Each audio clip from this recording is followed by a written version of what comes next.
Hi everybody, this is just a real quick tutorial about how to use the chemical equations gizmo from explorelearning.com. What we have here is we just have two spots to enter some information. We have reactants and products. That's the stuff that's going into our chemical reaction or equation and stuff that's coming out of our chemical reaction or chemical equation. So we're just going to do something that's really basic first. We're going to say the decomposition of hydrogen peroxide. You do have to make sure that you type the elements in correctly, but you don't have to worry about putting in the subscripts because they'll kind of generate that for you, like it did just there when I clicked off of that. So we have that, and we have our hydrogen and oxygen. And we see down in these panes, now obviously right below it gives us the actual chemical reaction, what it would look like in really proper notation.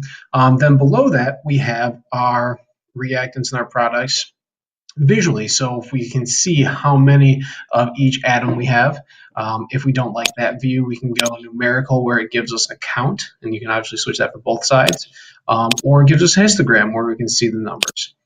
If we want to look instead of at the atoms, but the molar mass or the mass of each side, we can click on that and we can see that the mass is equal on both sides.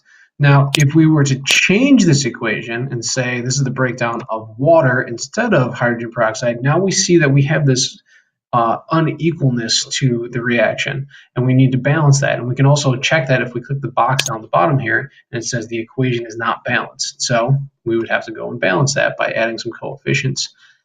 So if we just add our 2's in here, again, we see that it's balanced. The little check mark comes up here. It tells us it's balanced.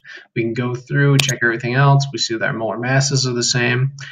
So this is really helpful when you're doing either the conservation of mass, studying that, or working on balancing chemical equations. Either way, that should give us a pretty good idea how to use that stuff. So again, this is just a really quick tutorial of the chemical equation gizmo on explorelearning.com.